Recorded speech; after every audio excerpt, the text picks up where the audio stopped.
Hello guys, welcome to our channel. నేను మీ anchor Teja. ప్రస్తుతం మనతో పాటు సీనియర్ జర్నలిస్ట్ జగదేవ్ గారు. నమస్తే సార్. నాగ చైతన్య, శోభితా దులిపాల వారిద్దరు కూడా ఈరోజు ఎంగేజ్మెంట్ చేసుకున్నారు నాగార్జున గారు వారి ఇంట్లో. అయితే రీసెంట్గా వాళ్ళకి సంబంధించి ఇక్కడ ఏదైతే ఉందో కాంగ్రెస్ ప్రభుత్వం తెలంగాణ ఒక ట్వీట్ చేసింది. అంటే ఎలా అంటే ఫోన్ ట్యాపింగ్లు అలాంటివి ఏమీ లేకుండా కలకాలం మంచిగా ఉండాలి, సంతోషంగా ఉండాలని చెప్పేసి ఒక ట్విట్టర్ వేదికగా వాళ్ళు ఒక పోస్ట్ చేశారు. ఎవరు? కాంగ్రెస్ పార్టీ వాళ్ళు, కాంగ్రెస్ శ్రేణులు. ఓకే.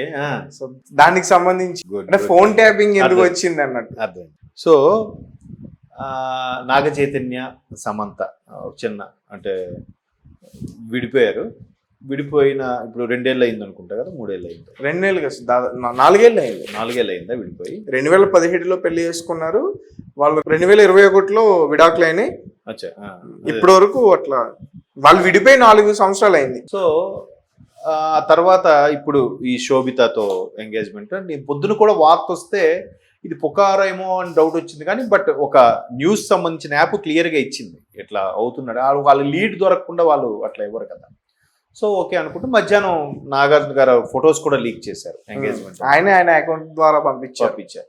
సో ఇక్కడ ఏంటంటే నాగ చైతన్య కూడా జనరల్గా బయట ఎక్కడ పబ్స్కి, డిస్కోస్కి వెళ్ళడము ఇస్తా సార్, ఎక్కడ ప్రెస్ మీట్లో ఎక్కడేం కనబడ్డా ఆయన పని, ఆయన సినిమాలు, ఆయన పర్సనల్ లైఫ్ అంతే.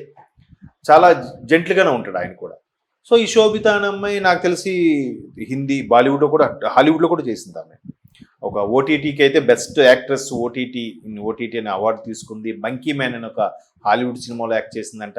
నేను ఆమె చెప్పాక ఆమెతో ఎంగేజ్మెంట్ అయిన తర్వాత నేను ఇవన్నీ చూశాను.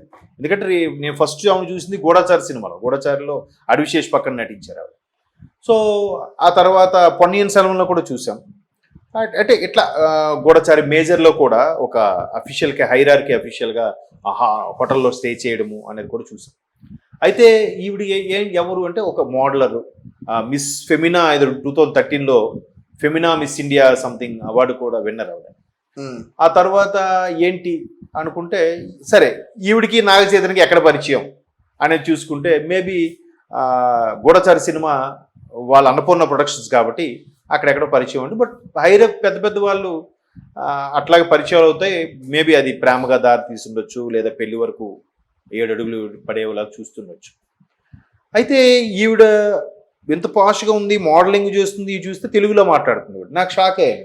అరే అంటే అప్పుడు చెప్పారు తెలుగు అమ్మాయే, ఇక్కడ తెనాలి ఎక్కడ వాళ్ళది, వైజాగ్లో ఉండేవారు. తర్వాత వాళ్ళ ఫాదరు ముంబై మర్చెంట్ నేవీలో అందరూ చేశారు, ముంబై షిఫ్ట్ అయ్యారు. సో ఇది వాళ్ళ వృత్తాంతం.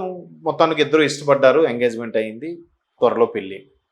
అయితే ఇక్కడ కాంగ్రెస్ వాళ్ళు ఈ విధంగా ట్వీట్ చేయడానికి ఏంటి రీజను? ఫోన్ ట్యాపింగ్ అవ్వకుండా కలకాలంగా వర్ధిల్లండి అని.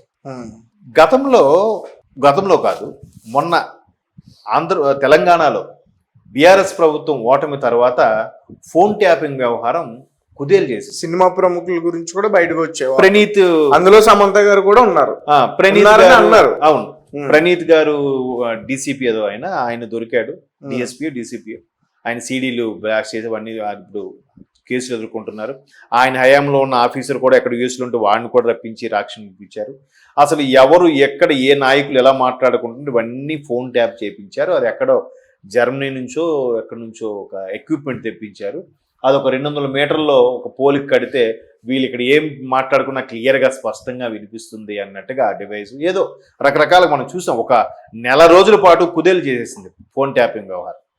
సో ఇదే ఫోన్ ట్యాపింగ్ వ్యవహారంలో ఒక ప్రముఖ రాజకీయ నాయకుడు కూడా ఎవరెవరు ఏ అమ్మాయి ఎస్పెషలీ కాస్టింగ్ కౌచ్ అంటారు ఇండస్ట్రీలో. అంటే కాస్టింగ్ కౌచ్ అనే పేరు ఎలా వచ్చిందంటే ఇండస్ట్రీలో ఎవరైతే హీరోయిన్ అవ్వాలనుకుంటున్నారో, ఎవరైతే మంచి ఆర్టిస్ట్ అవ్వాలనుకుంటున్నారో అటువంటి వాళ్ళని ఈ ప్రొడ్యూసర్సో లేదంటే డైరెక్టర్లో ఎవరు లొంగ తీసుకుంటుంటారో that is called casting couch అన్నట్టుగా నేను చదివాను. సో ఎక్కడ పొలిటికల్ కౌచ్ కూడా అయింది అన్నట్టుగా నేను వార్తలు చూశాను. అంటే ఎట్లా అయిపోయిందంటే ఒక అమ్మాయి ఒక ప్రొడక్షన్ మేనేజర్ ద్వారానో, లేదా ఒక సినిమా ప్రొడ్యూసర్ ద్వారానో, లేదా నాకు సినిమాలు రావట్లేదు నా ఆవేదనతోనో ఎవరితో షేర్ చేసుకునే అంశాలను వీళ్ళు చాటుగా మాటుగా విని, అంటే అమ్మాయిని ముందే కన్నేసి ఉంటారు. ఆ అమ్మాయి బాగుంది అనుకొని కన్నేసి ఆ అమ్మాయి మాటలన్నీ రికార్డ్ అంటే విని సరే అమ్మాయికి ఎవడు ఇబ్బంది పడుతున్నాడు, ఆ అమ్మాయికి పిలిపించి వాడు ఎదురుగా షార్ట్ అవుట్ చేసి సెటిల్మెంట్ చేయడు. ఆటోమేటిక్గా ఈ అమ్మాయి లొంగుతుంది కదా, అమ్మ నీకేం సంబంధం, నీకు సినిమాలు మంచి కావాలి, ఆఫర్స్ కావాలి, సరే అంతే. సో అట్లాగా అమ్మాయిలు కొంతమంది హీరోయిన్ల ఫోన్ ట్యాప్ పేర్లు కూడా ఉన్నాయి, బట్ మనం ఇప్పుడు బయటికి చెప్పొచ్చో చెప్పకూడదో తెలీదు.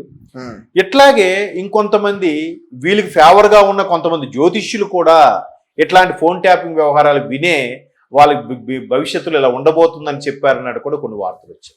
సో ఇవన్నీ ఎంత దుమారం రేపాయంటే ఒక యూట్యూబర్ అయితే మీరు నమ్మరు, నేను చూశాను, మాజీ మంత్రి పేరుంటుంటండి, మాజీ మంత్రిని క్లియర్గా ఏంటి వాడు నాన్న పెద్దది, వాడు ఒక మంత్రి, నేను చేసే తిరుగులేదనుకొని లిటరల్లీ వాడుకున్నాడు, ఇప్పుడు ఈరోజు పతివ్రత కబుర్లు చెప్తున్నాడు అన్నట్టుగా ఆ యూట్యూబర్ ఒక వీడియో పెట్టాడు, నేను చూశాను.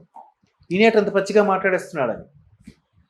అట్లాగా ఆయన పచ్చిగా మాట్లాడమే కాదు, తర్వాత ఇంకొంతమంది పొలిటికల్ అనలిస్టులు కానీ కొంతమంది సినిమా క్రిటిక్స్ కానీ ఇలా మాట్లాడడం కూడా చూశాను.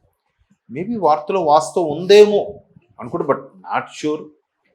వాళ్ళు చెప్పిన పరిణామాలు, తర్వాత జరిగిన ఇన్సిడెంట్లు కొన్ని కంపేర్ చేసుకుంటే, సింక్ చేసుకుంటే, ఓహో జరిగిందేమో, ప్రతి ఇండస్ట్రీలో ఉన్నదే కామన్. కాకపోతే సినిమా ఇండస్ట్రీ అనేసరికి వాళ్ళు నేము ఫేము ఉన్న వాళ్ళు కాబట్టి ఎక్కువగా బయటపడిపోతుంటారు. సో ఈరోజు నాగ చైతన్య ఒకప్పటి మాజీ భార్య సమంత గారి విషయంలో కూడా ఎట్లాంటి ఫోన్ ట్యాపింగ్ వ్యవహారమే వాళ్ళని విడిపోయే వరకు తీసుకొచ్చింది అన్నట్టు కూడా మనం ఒక గాసిప్ప రియలో తెలీదు, ఒక వార్త అయితే విన్నాను. సో ఇప్పుడు మళ్ళీ చైతన్య ఇంకో అమ్మాయితో ఎంగేజ్మెంట్ అవ్వడం వల్ల సరే ఇది కూడా మీరు ఫోన్ ట్యాపింగ్ ఎక్కడ దొరకకుండా మీరు జాగ్రత్తగా సంసారం చేసుకోండిరా, 10 కాలాల పాటు చల్లగా ఉండండిరా అనేవారు కాంగ్రెస్ శ్రేణులు పెట్టిన ట్వీట్.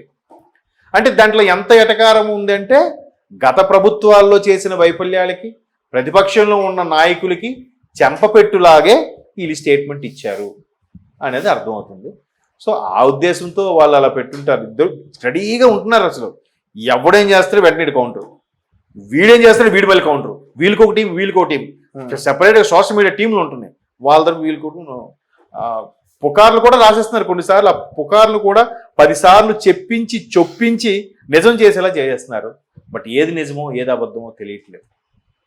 చూద్దాం మరి ఇలాంటి సోషల్ మీడియా తతంగం ఇంకా ఎటు తీసుకెళ్తుందో. Let's wait and see. అంతే. Okay sir, thank you so much.